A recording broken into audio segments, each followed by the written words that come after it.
the story has changed about Africa.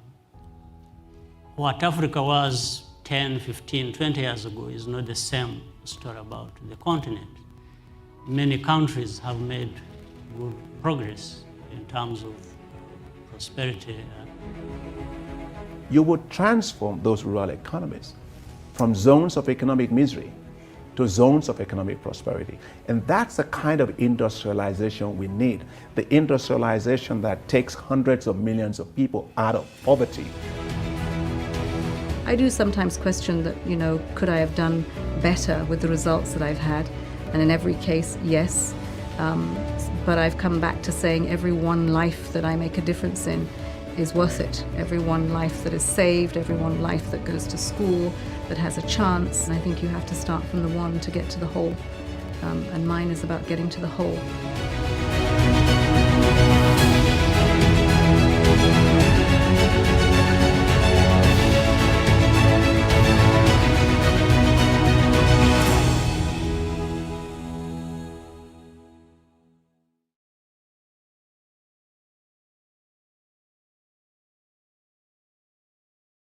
Listening to us today to It's Your Turn, Africa's talk series on recovery. In this series, we're going to be asking our guests, what will they do to drive prosperity on the continent? And first of all, what's their definition for prosperity? I am honored, delighted, and excited to have as the pioneers and first launchers of this series of ours, of course, two African women. I will call them, yes, African women, because their hearts are in Africa. Dr. Ngozi Okonjo-Iweala, whom you all know, who is at the pinnacle of her career, head of the WTO, used to run the World Bank and has a long slew of other accolades, which I'm not going to give. I'll just give the first ones because you all know everything about them. And of course, Ambassador Linda Thomas-Greenfield was nominated by President Joseph Biden to be the representative of the United Nations of the United States of America to the United Nations. She has a long and distinguished career, has worked on the continent and across the continent, in Pakistan, Nigeria, Kenya, and many other parts of the continent. So she also has, I was listening to your interview with the press club, and you said Africa has been in your heart for decades now. So hence I call you an African woman. Thank you so much for being here with us. It is for us an honor to have you because, again, as I said, you are at the top of your career. You are leading international multilateral discussions on issues of growth, issues of prosperity, issues of recovery. Many parts of the world have gone through the COVID crisis and are beginning to think about a reset and a recovery. Africa is also in those conversations, but there is some trepidation on the continent because we're wondering, is the COVID-19 are we going to see a fourth wave, or is this the last wave we're going to see? Despite that, and be that as it may, there is still a lot of innovation and a lot of technological prowess coming out of the continent. And this series is really for you to talk back to Africans, particularly young women Africans, young Africans who are trying to say, yes, there is COVID, but I know that there is a better future. There can be prosperity on the continent. What is that definition for it? So I'm going to start first with Dr. Okonjo-Iweala. Again, congratulations. This is the first time, at least as the Economic Commission for Africa, that we're having you. No, we've had you before, but still congratulations as being the head of WTO. The pandemic has been driving what we're calling dynamic divergence, which essentially is we're listening today to the United States about to pass a $3.5 trillion budget, a $1.1 trillion infrastructure stimulus package, really to see how they can continue to grow. And we're talking about, is there going to be inflation? The Fed is going to meet tomorrow, the hawks and the doves, and what should we do? But in Africa, we're still asking for $100 billion to just see how we get out of the recovery. Huge inequities in this process. But we've also seen tremendous innovation because of these inequities on the continent. So going forward to you, what do you see as the levers for growth for Africa? What is your vision for prosperity on the continent, and how can we achieve that? Well, thank you, Vera, and congratulations on launching this series on Africa's recovery. I think it's really timely.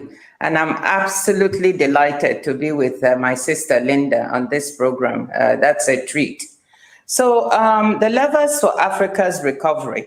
As you said, Africa was doing relatively well before the pandemic, went into the first recession in 25 years during the pandemic. The pandemic has really hit the continent very hard. And as you said, if you look at the recovery path, we have a K-shaped recovery in the world where North America, Europe, and many parts of Asia are recovering much faster than Africa, Latin America, and the Middle East.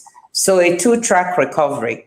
And so my vision, to start talking about vision for prosperity and how we come back, we have to solve one of the key problem that we need to bring us back on that sustainable path. And that's the vaccine inequity of access that we have in the world today.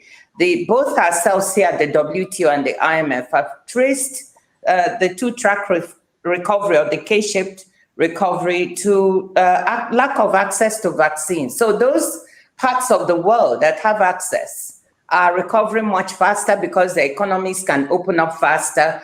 And if you couple that with the fiscal stimulus that they are giving, you've just referred to the trillions of dollars.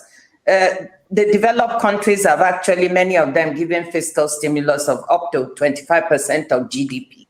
Then you come to Africa. We have access to vaccines is very limited, and everybody knows these numbers. You know, it's really abysmal that even though last month we had an increase of 1.1 billion doses of vaccines in the world, 45% more than in May. Most of those ended up in developed countries in the arms of people.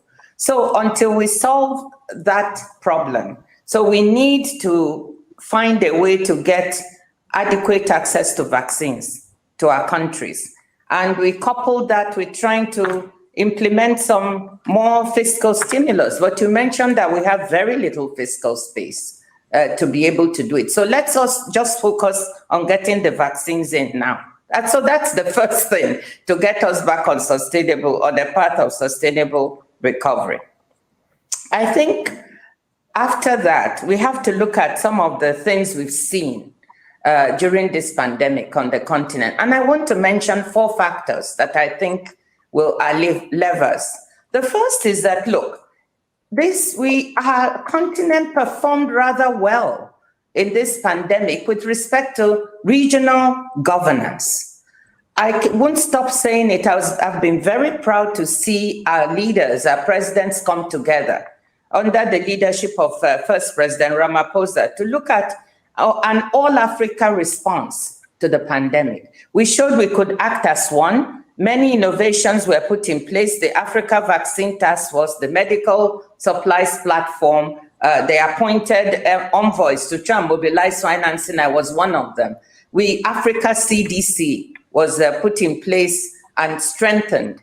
And all of this gave us, I think, the kind of leverage we needed to be able to dialogue with the rest of the world.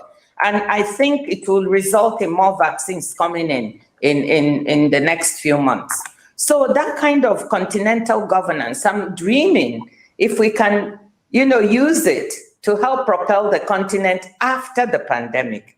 Can you imagine if we had an all-Africa approach to, let's say, adding value to our products on the continent, to investment on the continent? What if we said we want to develop a pharmaceutical industry from an Africa point of view? Some countries manufacturing inputs, others finishing up the product. So a continental approach is the first thing. The second one is youth and digital. Our youth are our resource, and more than 40% of them are on the internet. They are doing amazing things and starting amazing businesses. So I'm very hopeful that, if we can encourage our youth and we can improve our digital infrastructure, digitize our trade, even, that would help. The other is women and micro, medium, and small enterprises. Inclusion. If we can empower our women, and if we can get liquidity to our micro, medium, and small enterprises, and both working in tandem, because over 50% of these enterprises in many of our countries are owned by women. I think that can help us propel a recovery. And then let me talk of one thing that could add resources and liquidity. And this is what you have started, Vera, with UNECA. You're trying to put in place a liquidity and sustainability facility. You're trying to get this to start a repurchase market on the continent, which we don't have, so that we have a way of increasing the demand for our sovereign bonds, bringing down the price, making liquidity more available on the continent. Can you imagine if we had that? That would put additional resources into the pockets and the revenues of our governments, and that could help us drive prosperity. So 4 very concrete things that we can pursue. Thank you. Thank you very much, of course, Ngozi, for those. And we'll come back to that All Africa approach to driving prosperity on the continent. Hope everybody is listening to that All Africa approach and we'll see how we get there. Ambassador Thomas Greenfield, again, thank you so much for being with us. You are sitting in what we call the House of Multilateralism, the center of it all, where big decisions are supposed to be made for the benefit of the continent. We've just heard Ngozi talk about the fact that the rest of the world is being vaccinated. I think in the United States now, there is concern, but there's 57% of the population has had 2 vaccines, whereas on the continent, 4.8% of the continent have been vaccinated. So, 55% and still concerned, and, everybody's worried about, are we going to have a lockdown? On the continent, 4.8%. A lot of vaccine nationalism has surfaced. We have seen the United States last week begin to send vaccines to the continent, the first 15 million vaccines that are going to come onto the continent. And then yet France has also promised some vaccines. There's been a lot of promises. But can we move, and what is your vision of an Africa, and a prosperous Africa, where we bring the multilateral architecture to deliver for Africa? What do you think the UN can do, and the United States that you represent at the UN, to ensure that a stronger multilateralism, as Ngozi said, brings first vaccines before we talk about a collective continental approach?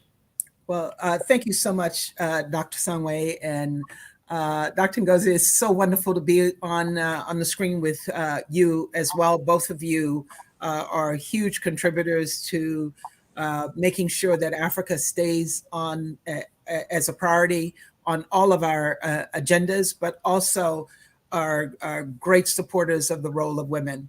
And let me just start by saying ditto to everything Dr. Ngozi said here. If I could have written my own talking points, they would be exactly the priorities that you lay out. And I think there's no disagreement on that.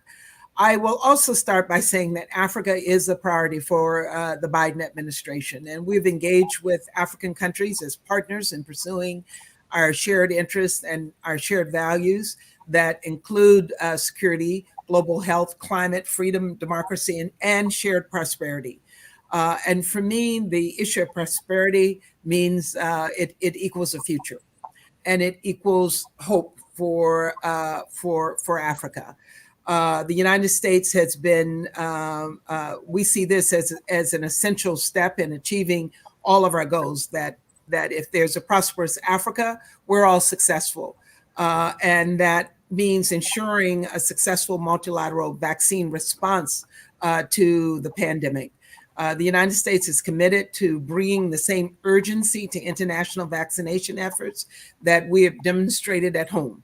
And you've heard President Biden say that. And we were very, very pleased to announce that in coming days, we will see nearly 1 million doses of Johnson & Johnson, which is a 1-dose vaccine, delivered in Burkina Faso, in Djibouti, in Ethiopia. And in fact, the first deliveries of USG donated COVID-19 vaccines in Africa have already arrived in Djibouti and Ethiopia. And these are the first of many shipments of vaccine doses to Africa following close collaboration between the African Union, the Africa CDC, COVAX, and the US government. AU member states will receive approximately 25 million COVID-19 vaccines to enhance coverage across the continent, contributing to the AU target of vaccinating at least 60% of the African population. And the shipment of these donated doses follow from a pledge made by President Biden to share 80 million doses globally.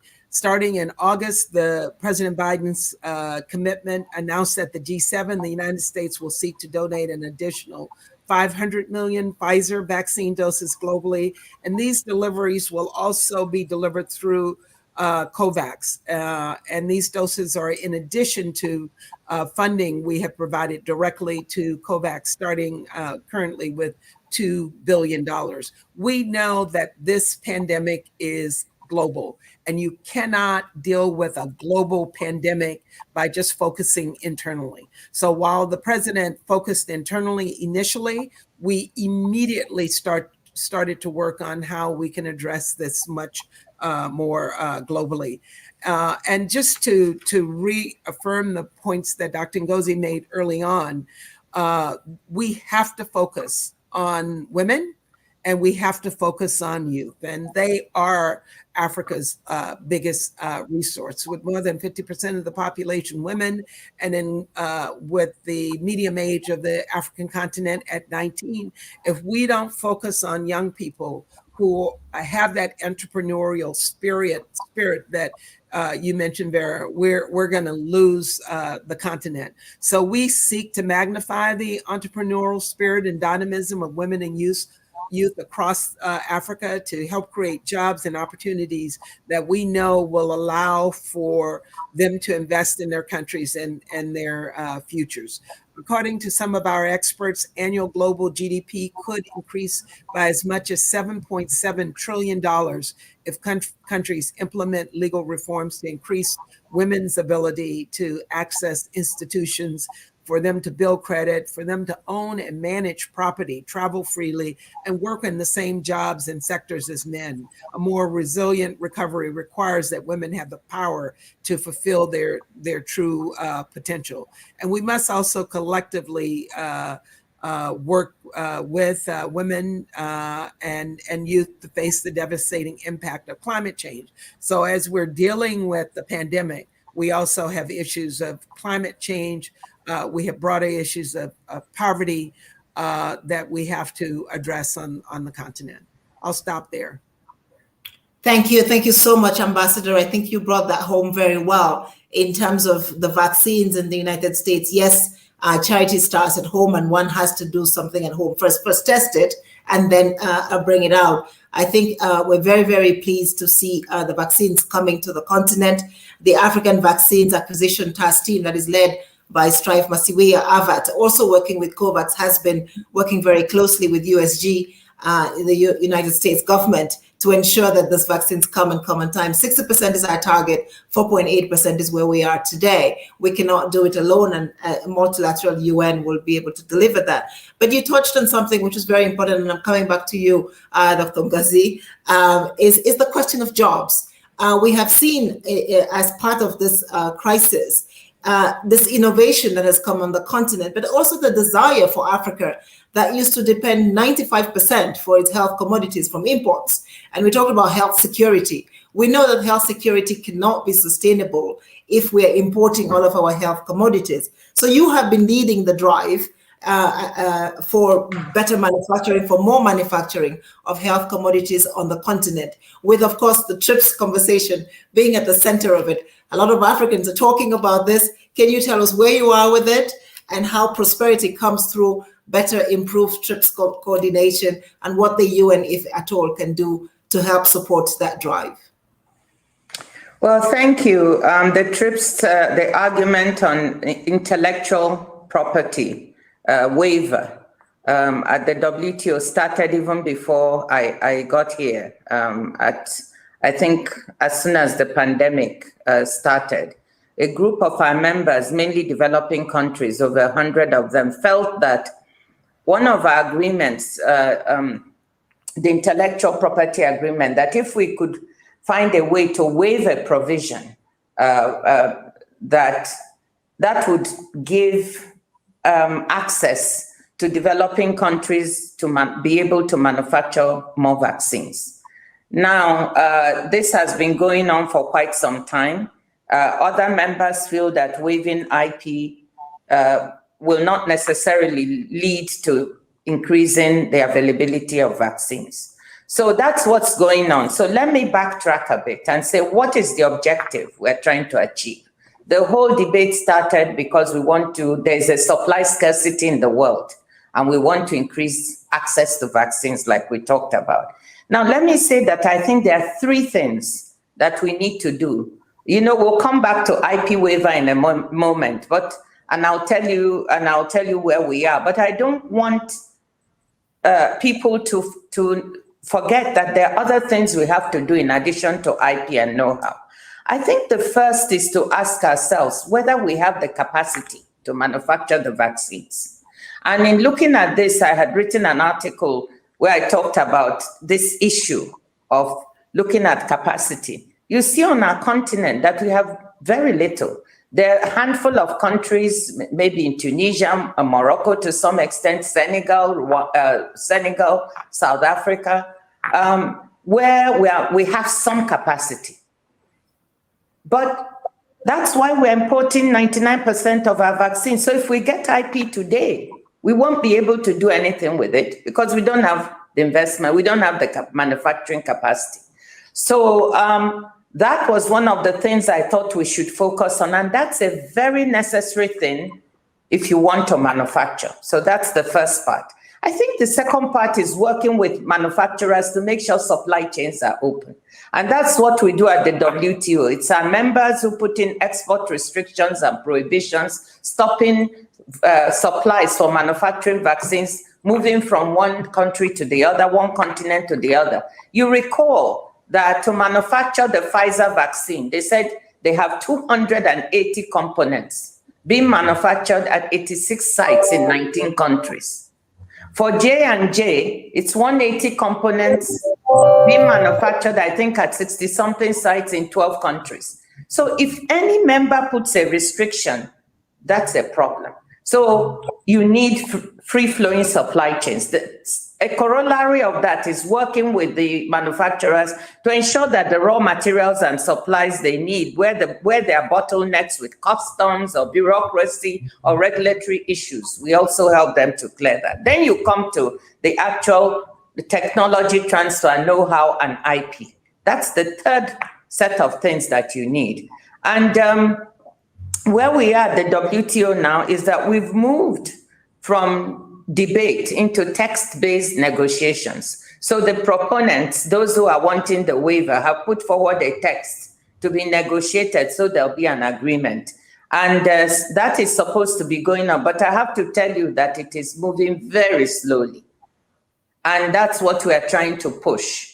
How can we come to a pragmatic, sensible agreement that allows developing countries access to technology, know-how, and find a pragmatic solution on IP that doesn't also disincentivize research and innovation?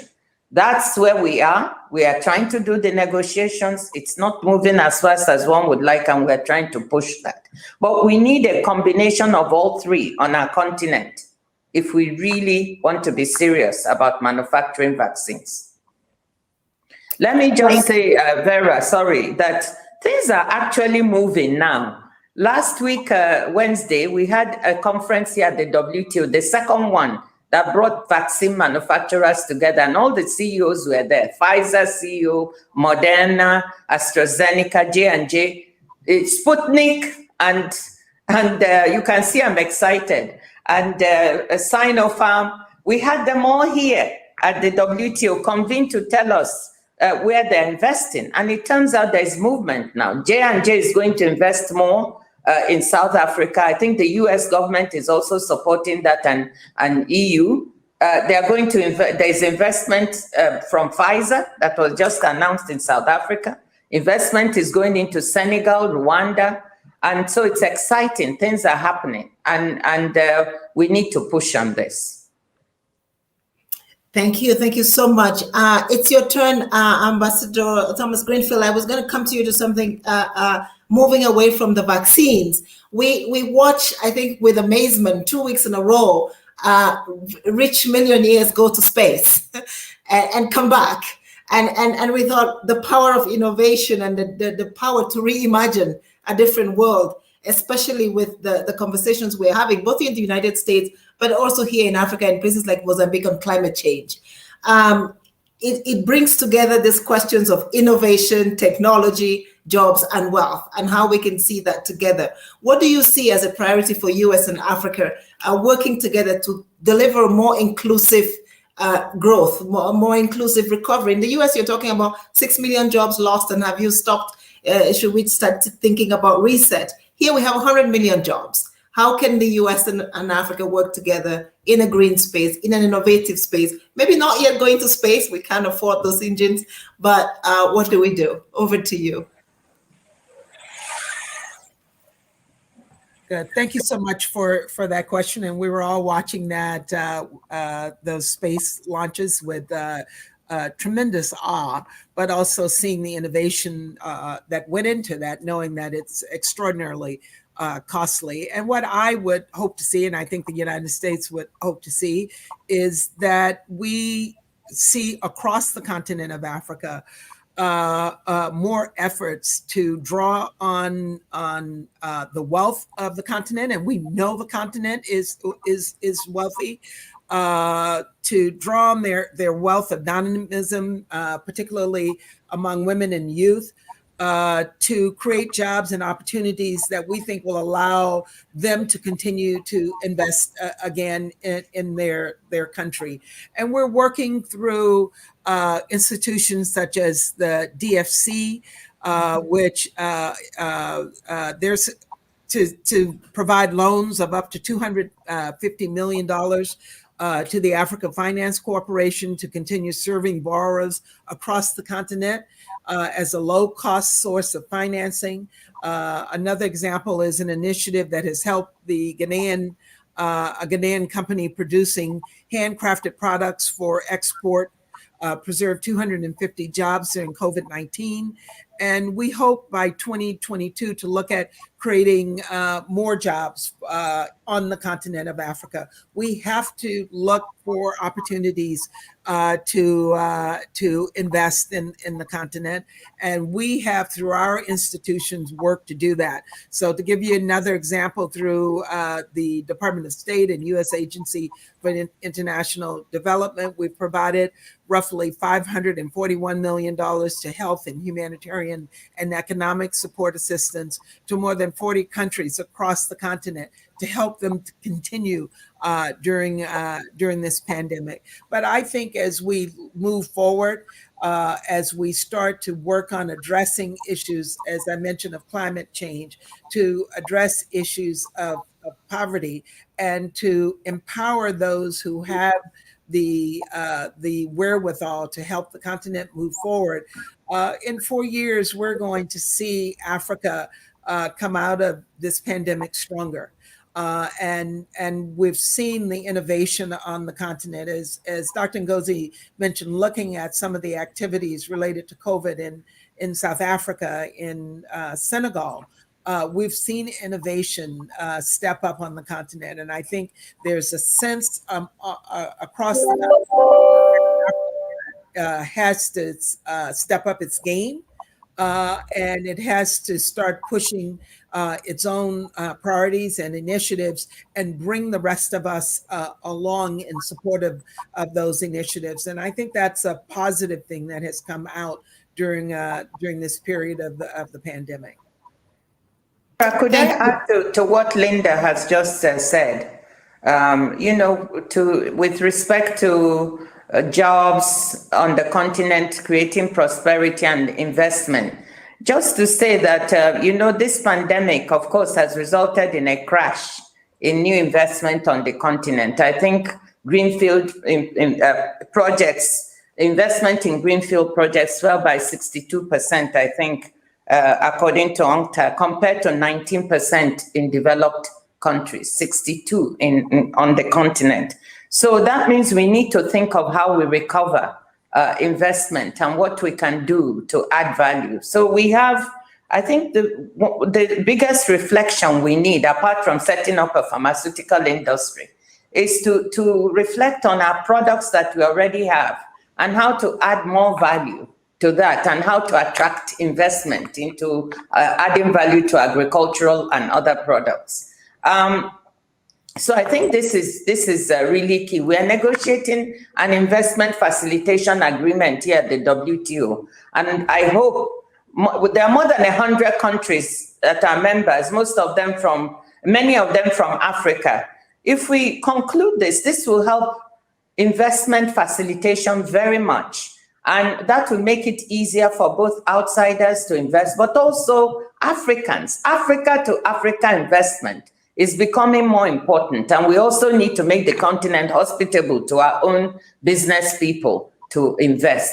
So we need to think of that. How do we make investment friendly? How do we add value to our products so that we can keep jobs on the continent? And mark you, we have a big market. With the African Continental Free Trade Agreement, on which you were instrumental in trying to move along there at UNECA, we have 1.3 billion people. If we open our borders, can you imagine what that would mean in terms of a market? If we were to add value, we could sell different things to each other. Instead of exporting the same thing, we can export different things and we can make jobs for our youth. So that's my dream. Fantastic. No, thank you so much. I know that Ambassador Thomas Greenfield has to leave, but thank you for staying for one last question.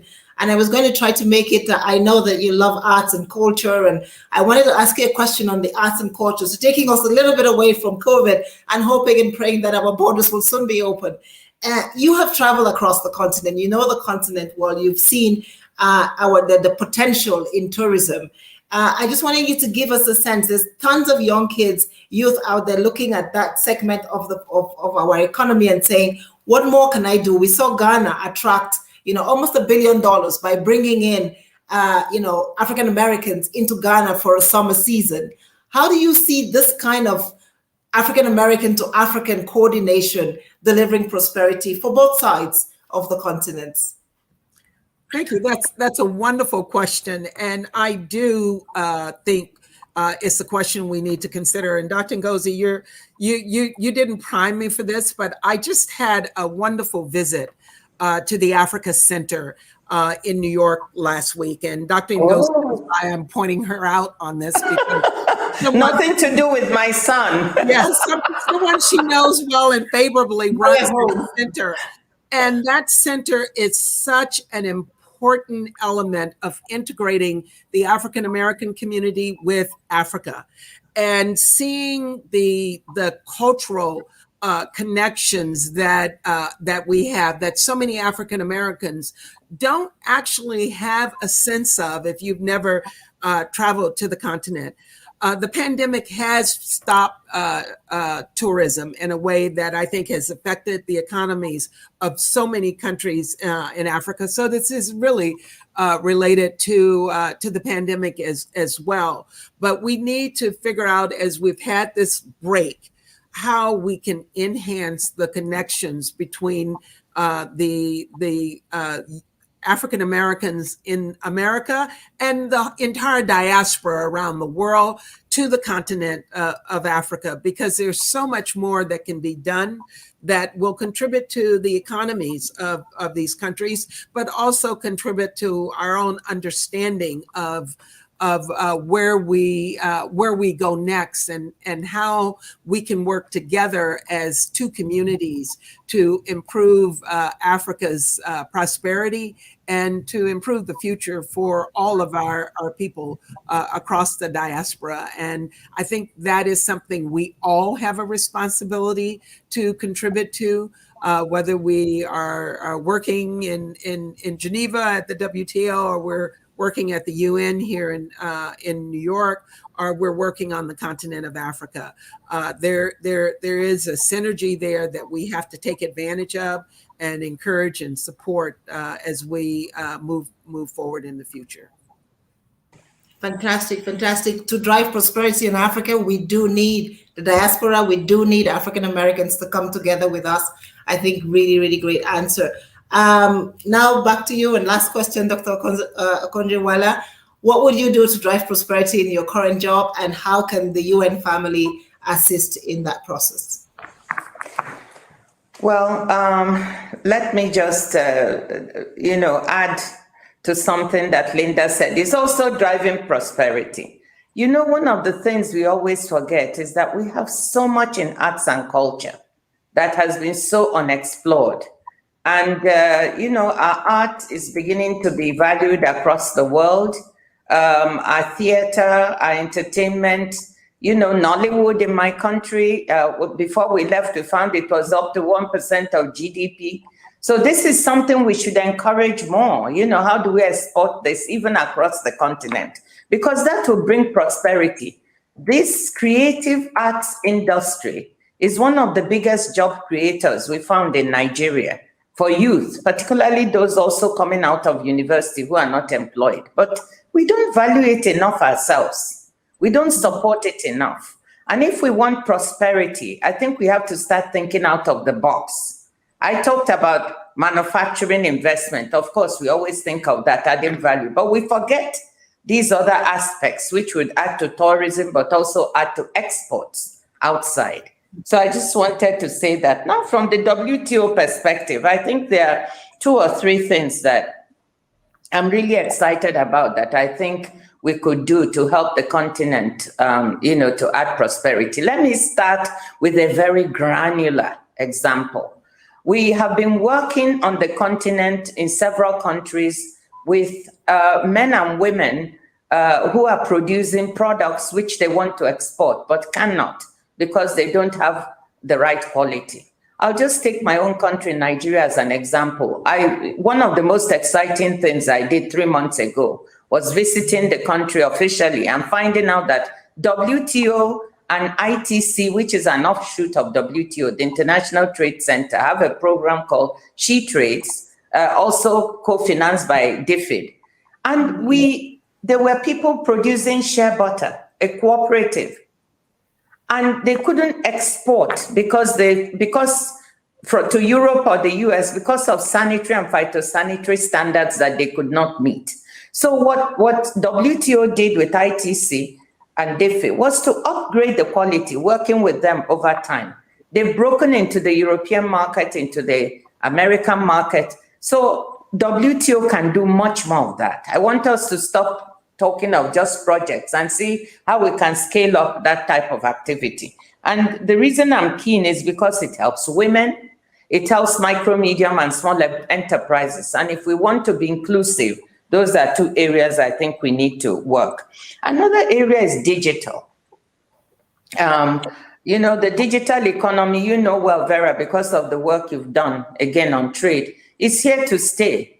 And it can be very instrumental to prosperity on the continent. And WTO, again, is negotiating an e-commerce agreement. We're trying to bring rules that will underpin the digital economy. And we have to do it because we need a level playing field. That's what WTO is about, putting in place rules for the multilateral system that make sure we're on a level playing field. So I think if we can complete those negotiations, that will help. And then bridge the digital divide. Many African countries, members of WTO, say, look, it's hard for me to participate because I don't have the regulatory framework to govern this. I don't have the infrastructure. So we hope to be able to work with African Development Bank, the World Bank, and others to help them finance these investments so they can also be digital. So that's another thing. And of course, directly supporting the African Continental Free Trade Agreement through the Secretariat.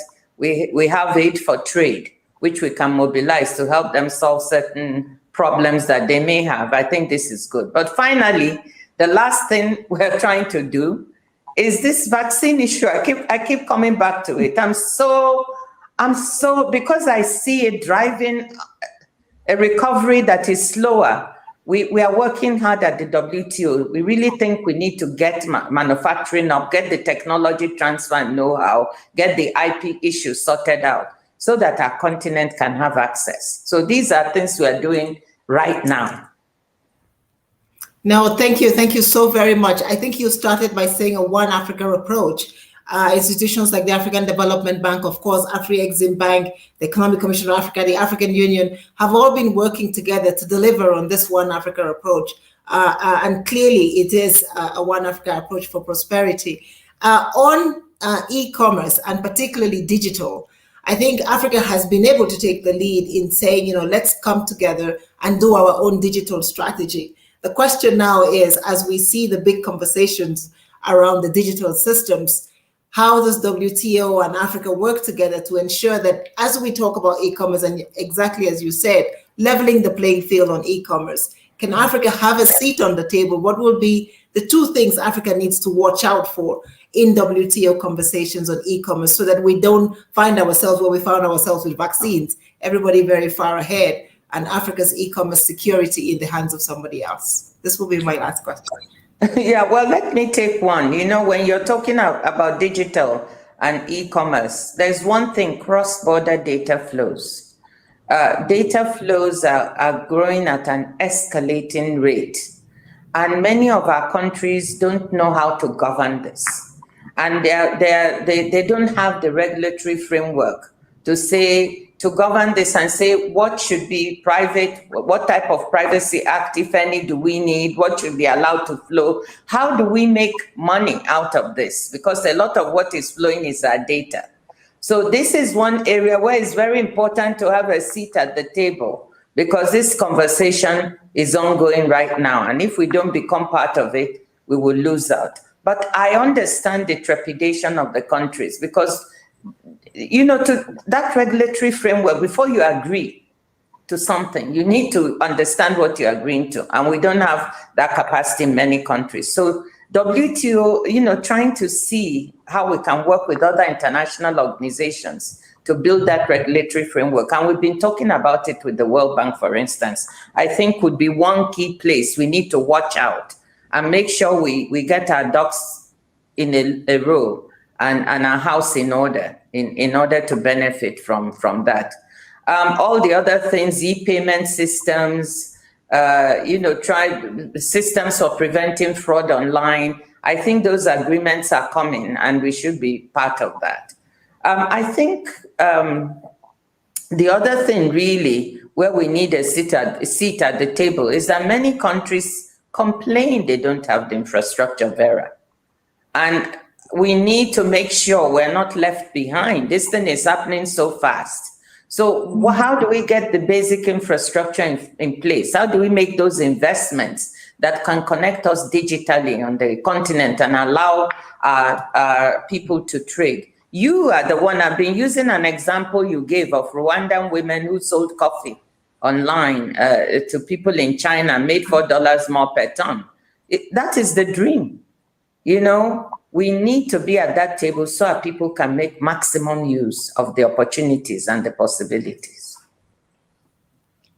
Thank you so much. Thank you. We are trying to do more of that with Ant Financials, Alibaba, with at least 10 countries on the continent selling shea butter and white pepper and Madagascar saffron and all kinds of things. But yes, e-commerce is going to be, I think we've talked a lot about COVID, but I think the drive for prosperity, what would you do to drive prosperity, better trade, better e-commerce from WTO, is really the source and the pathway to the future for Africa. Thank you so much, Dr. Ngozi Okonjo-Iweala, for being on It's Your Turn. What will you do to drive prosperity? I think the ideas that you have shared with us are important for our policymakers.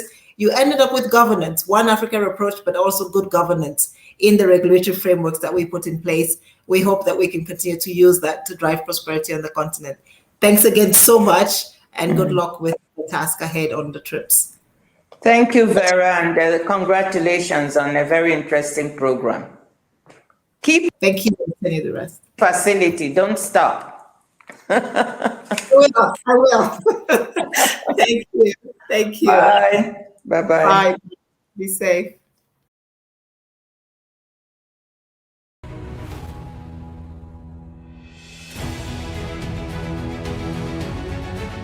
Trade is important for the 21st century. It's important for prosperity. It's important for resilience. It's important for sustainable growth. C'est un continent jeune, développement que sont la santé et l'éducation. And prosperity is coming to Africa. But what exactly does that mean? Where are we going to start? Technology invariably opens new pathways to prosperity. The story has changed about Africa. What Africa was 10, 15, 20 years ago is not the same story about the continent. Many countries have made good progress in terms of prosperity. You would transform those rural economies from zones of economic misery to zones of economic prosperity. And that's the kind of industrialization we need, the industrialization that takes hundreds of millions of people out of poverty.